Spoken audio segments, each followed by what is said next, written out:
네, 현재 시간 2시 50분 지나고 있습니다. 양 시장 모두 강보합 안에서 움직이고 있는데 오후에 약간의 변화가 생겼죠. 앞서 신광섭 매니저가 콕 집어드린 것처럼 갑자기 비만 치료제주들이 오전장만 하더라도 세론으로 작용을 하다가 시세가 분출되고 있습니다.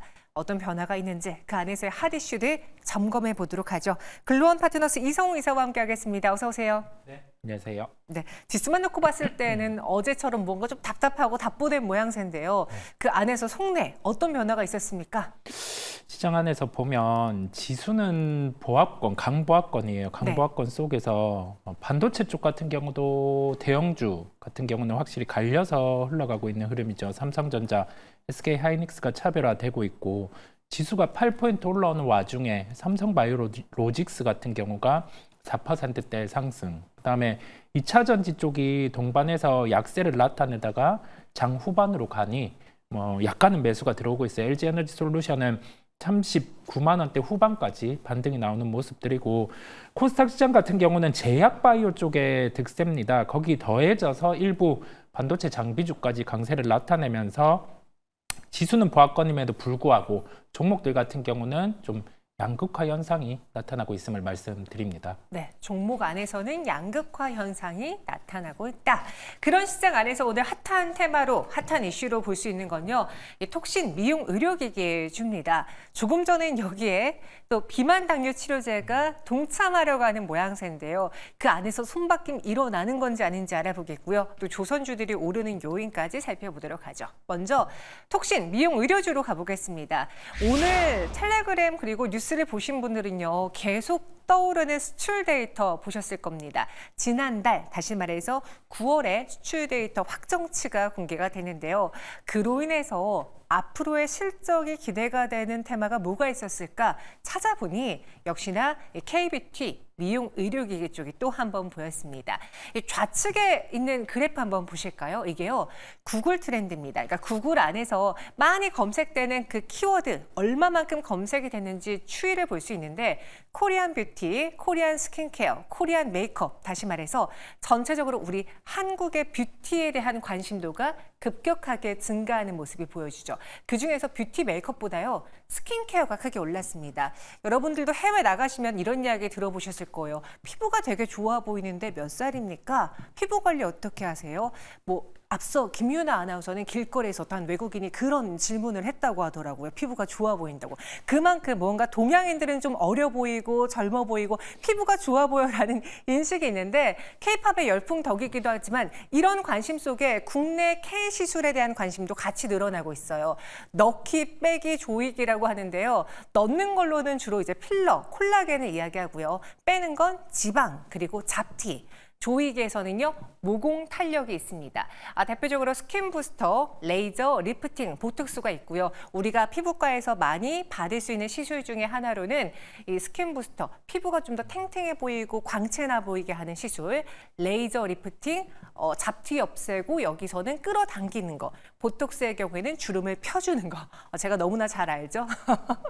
이렇게 미용에 대한 관심이 커지면서 글로벌 미용 의료기기 시장도 점차 커지고 있습니다. 올해는 한 178억 달러 시장 규모가 예상이 되는데 2030년에는 1,457억 달러의 규모로 급성장할 것으로 보여지고요. 특히나 그 안에서 톡신 시장의 경우에는 연평균 10%의 성장이 예상됩니다. 휴젤, 메디톡스, 파마리서치, 비올 클래시스, 제이시스 메디컬 등 워낙 굵직한 기업들이 많은 이 시장입니다. 오늘도 이 관련주들이 좀 빨간불을 켜고 있는데요. 이성 이사님, 네. 이쪽 분야와 좀 거리가 멀어 보이시긴 하지만 네. 공부하셨으니까 어떻습니까? 네. 현재 시장 상황? 아무래도 시장은 네. 국내에서 해외 쪽으로 확장되는 기업들 이쪽이 장비 나가고 그다음에 소모품 나가고 이렇다 보니까 미용기기 쪽은 확실히 좋고요. 그다음에 만약에 비만 치료와 관련해서 시술이라든지 우리 제품을 만든다고 하면 그 피부 같은 경우가 좀 급격하게 변화가 있다 보니까 연결해서 미용기기나 이런 쪽까지도 충분히 확산이 될 수 있어 보여요. 이건 하나의 심리죠. 그렇다 보니 실적적으로는 양극화 현상은 나타납니다. 지금 해외에서 실적이 잡히는 기업들 아니면은 좀 딜레이가 되는 기업들이 있다 보니까 그 차이에 따라서 좀 구분이 날 것으로 보이고 그다음에 톡신 관련해서는 저번 분기부터 확실히 실적이 좋아진 게 해외 쪽에 매출 좀 다각화가 나타났어요. 이게 일회성이 아니다 보니까 우리가 생각할 점은 2분기 이어 3분기까지도 실적이 좋을 수 있음을 열어둡니다. 계속해서 이 실적의 성장이 끊기는 게 아니라 우리가 우려하는 그 피크아웃 수준이 아니라 계속 확장될 수 있다라고 있는데 그중에서 대표 주자를 보자면요. 그냥 잘 모르시는 분들도 보톡스랑 필러 시술은 많이 들어보셨잖아요. 그렇기 때문에 메디톡스가 이 시장 안에서의 거의 대장격 역할을 하고 있지 않았습니까? 네, 원래 그랬죠. 네. 네. 원래 그랬다가 뭐 우리 분쟁 결과에서도 볼 수가 있었지만 휴젤이 좀 득세를 가져가는 상황이고요. 메디톡스 같은 경우도 하나의 변수는 이번에 소송이 마무리되면서 소송 비용의 청구 뭐 이런 일회성의 가능성은 있지만 그 뒤에 이제 필러라든지 이쪽으로 사업 확장을 했다라는 점, 그다음에 나머지 이쪽도 해외 국가로 좀 매출을 다각화했다라는 점에서 일회성 비용이 마지막으로 반영이 될 수 있지만은 그 뒤에는 이제 본업 가치를 찾아갈 것으로 보입니다. 다만 우리는 1등주를 찾아야죠. 네. 보톡스 관련해서는 휴젤 같은 경우가 대표적인 종목임을 말씀을 드리고요. 여기에서 이제 3분기 실적에 대한 반응을 하는 실적 시즌입니다. 뭐 보톡스 관련된 종목들 같은 경우는 전부 다 괜찮을 거예요. 그렇다 보니까 바스켓으로 관심을 가지셔도 되고 여기에서 1등주는 휴젤임을 말씀드립니다. 메디톡스에서 휴젤로 지금 대장이 바뀌었다라고 이야기했습니다. 곧 있으면 이제 3분기 실적 시즌에서 휴젤도 성적표를 내놓을 텐데 제가 지난번에 이제 브리핑할 당시에 2분기 실적을 정리해드린 바 있거든요. 당시에 톡신과 필러 호조의 역대급 실적의 K뷰티 글로벌 시장 훌렸다라는 제목의 리포트를 그리고 전체적인 실적을 정리해드린 바가 있었습니다. 이 휴젤과 소송 과정에서 법무 비용 부담이 좀 제거됐다라고 했는데요. 이제는 여기서 승소까지 얻어진다니까 플러스 알파로 휴젤의 가치가 상승할 수 있겠죠. 그리고 앞서 말씀드린 것처럼 보톡스와 필러 시장은 계속 커지고 있는 상황이고요. 휴젤이 현재 주가를 보면 거의 신고가 부근, 그러니까 52주 신고가 부근까지 회복이 된 상황인데요. 여기서 추격 매수도 그럼 가능할까요? 보통 우리가 주가 상승할 때 종목이 좋다 하더라도 추격 매수를 할 때는 뭐 완전한 포텐이 클 때거든요. 근데 그게 아니기 때문에 좀 가격 조정 나올 때 접근을 하시는 게 낫습니다. 그 부분은 종목이 아무리 좋다 하더라도 시세가 당일 시세 날만큼의 시세가 오늘은 발생을 하고 살짝 윗꼬리를 달고 있죠. 맞아요. 그렇다 보니까 가격 조정 같은 경우도 뭐 주 내에 수반이 될 수 있다 보니 그걸 활용해서 접근하시면 되겠습니다. 휴젤의 흐름은 좋지만 그래도 여기서 새로운 뉴스가 나온 건 아니기 때문에 또 오늘자 윗꼬리가 달렸으니까 현 구간의 추격 매수보다는 나중에 눌림목 혹은 살짝 조정받았을 때 그때 매수해보는 게 좋겠다라고 했고요. 그럼 보톡스 톡신 시장 외에 또 우리가 K뷰티로서 눈여겨볼 수 있는 게 기기잖아요. 네. 뭐 리프팅 기기, 레이저 기기 이런 미용 의료기기로 본다면 그 안에서의 대장은 지금 누굽니까? 뭐 영업이익률을 놓고 봤을 때 클래시스가 엔비디아보다 더 높아요. 그렇다 보니까 클래시스 같은 경우는 인정할 건 인정하고 가는 거죠. 실적 같은 경우에 연속성도 있고 그다음에 뭐 이제 소모품 매출 같은 경우도 하반기로 갈수록 더 돼질 수 있다 보니까 클래시스 인정하고 가는 거고 나머지 우리 뭐 원택 이런 쪽도 좋기는 하지만은 지금 해외 실적 반영 때문에 좀 3분기 실적을 확인해야 되는 점이 있습니다. 그래서 클래시스 같은 경우를 대표적인 종목으로 말씀드립니다. 클래시스를 이야기해 주셨습니다. 여기까지는 여러분들이 다들 다른 방송 혹은 다른 프로에서도 다 들어보실 수 있었던 내용일 텐데 저희는 정리를 해드려야 되는 장 마감 시간입니다. 그렇게 되면 오늘 장만 놓고 봤을 때 사실 K뷰티라는 큰 카테고리 안에서 화장품도 있었지만 그를 논하고 봤을 때는 의료기기와 비만 당뇨가 있었거든요. 오전 장만 하더라도 비만 당뇨에 세론이 나와서 오히려 미용 의료기기가 강한 거 아닌가 싶었는데 지금 오후에는 오히려 비만 당뇨가 블루엠텍을 필두로 시세가 분출되고 있습니다. 손바뀜 안 일어나고 여기서 멈추는 건지 현 구간에 큰 미용 의료기기라는 테마 안에서 매도해야 될 혹은 매수해야 될 키워드를 골라주시죠.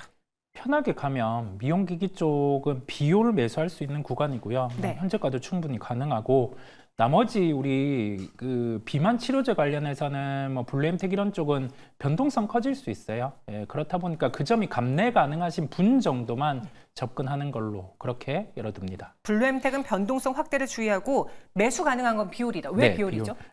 주가 많이 빠져 있고 종목이 요즘에 좀 빠져있는 종목들에서 실적 같은 경우를 반영해서 미리 빠졌잖아요. 예, 미리 빠졌다 보니까 이런 쪽은 또 매수해 주는 게 예의죠. 예, 빠져 있다 보니.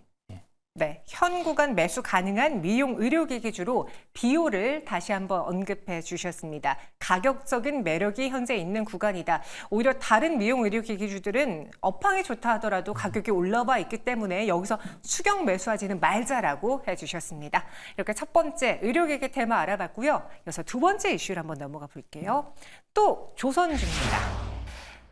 저희가 여러 번 정리해 드렸던 것 같은데요. 슈퍼사이클에도 불구하고 좀 실망스러웠던 조선주의 주가였죠. 그런데 이제는 저평가 매력이 있다는 이야기가 솔솔 나오고 있어요. 우려 요인과 기대 요인으로 나눠서 정리해 봤습니다. 3분기는 통상적으로 조업 일수가 적습니다. 뭐 파업도 있고요. 휴가도 있고요. 그래서 평년 그 분기 대비 한 7에서 13% 수준의 조업 일수가 감소해서 실적에도 당연히 고스란히 악재로 작용할 수밖에 없겠죠. 여기에 환율 하락도 있었는데요. 3분기 평균 1,314원의 원달러 환율. 이는 전분기 대비 4%가량 감소한 환율입니다. 그렇게 이 역시도 실적의 우려 요인으로 작용을 했죠. 중국은 매번 이런 경기 민감 섹터에 영향을 미치는데요. 마켓 쉐어가 확대되고 있습니다. 조선소들의 생산이 증설되고 있고요. 그리고 최근 경기 부양책으로 인해서 원자재가가 상승하자 이 후판 가격이 오르게 되면은 조선소에도 비용으로 늘어날 수 있으니 매출 부담, 우려 요인으로 있었습니다. 이로 인해 슈퍼사이클임에도 불구하고 주가가 가다 말았었어요. 그러니 다시 저평가 이야기. 그럼 여기서 기대 요인은 뭐가 있을까요?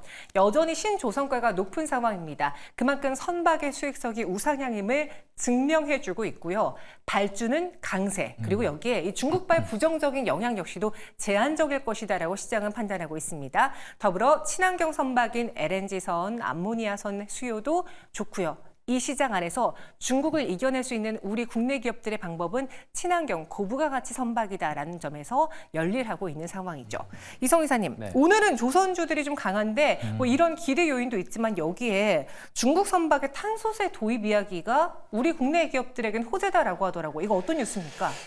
세금이 도입되는 겁니다. 아무래도 중국 같은 경우는 그 노후 선박 같은 경우가 많은 상황이고, 그다음에 이 교체 주기를 놓고 탄소세가 부과되게 되면 선박에 대한 가격 외에도 세금이 부과되다 보니까요.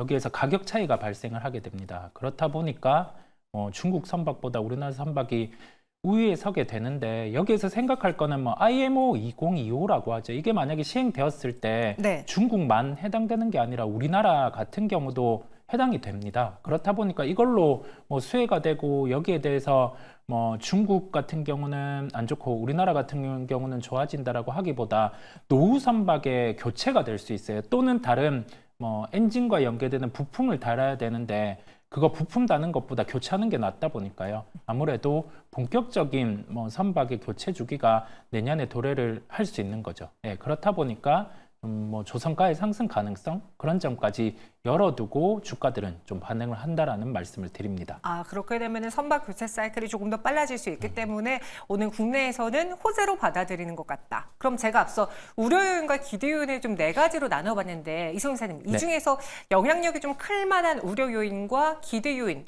무엇이 보이십니까? 지금 1번, 2번은 아무 의미 없고요. 왜냐면 적어놨는데 아무 의미 없다. 의미가 적다. 네, 네. 이 표현 1번, 2번은 의미가 적어요. 왜냐면 그 조선업 같은 경우는 실적을 잘 안 봅니다. 그다음에 환율 하락으로 인한 원화 약세는 대부분 해지가 돼 있어서요.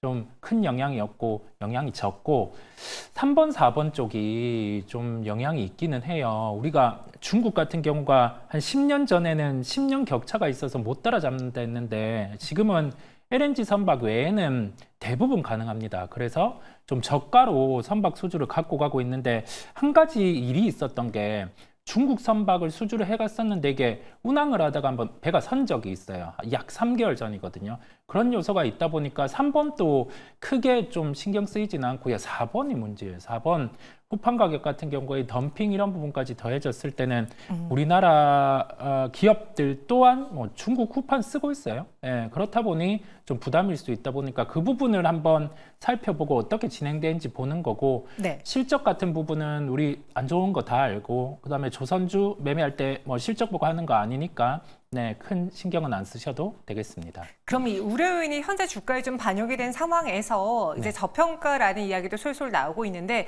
여기선 그러면은 우려 요인이 다 반영된 주가, 상승에 대한 가능성이 조금 더 강하게 열려 있는 구간입니까?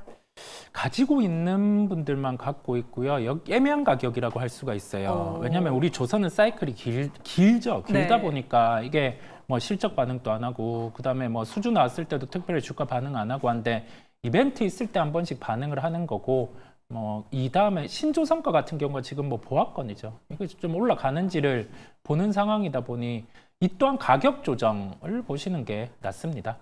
그럼 마지막으로 이 안에서 눈여겨봐야 될 종목, 현 구간의 비중을 확대하거나 늘릴 타이밍은 아니지만 그래도 그 안에서 조금 더 길게 가져가 볼 수 있는 종목 한 종목을 꼽아보자면 뭐가 있을까요? 우리가 조선 또 포트폴리오를 보유하고 있는 기업이 있어요. 네. 뭐 컨테이너선 외에 LNG선 같은 경우가 아직 영업이익률이 두 자릿수로 못 올라왔으나 하반기, 내년 상반기 같은 경우는 두 자릿수 이상으로 올라오게 됩니다. 그러면 포트폴리오의 전부 다가 영업이익 두 자릿수가 돼요. 그게 HD 한국조선해양입니다. 그렇다 보니까 우리가 뭐 개별 선박, 고부가 가치선 선박 같은 경우도 당연히 뭐 관심을 가져야겠지만 예를 들면 뭐 삼성중공업 이런 쪽도 관심 가져야겠지만 다종의 포트폴리오를 보유한 HD 현대, 한국조선해양, HD 한국조선해양 같은 경우를 관심 가지시면 되겠습니다. 조선 내에서의 탑픽주로는 HD 한국조선해양 언급했습니다. 오늘도 다시 저평가 이야기, 슈퍼사이클 이야기 나온다고 비중을 확 늘려볼까, 매수해볼까 하셨던 분들은요. 한 템포 쉬었다가 타이밍을 다시 노려보는 게 좋을 것 같네요. 길게 보셔야겠습니다. 지금까지 이성훈 인사와 함께했습니다. 고맙습니다.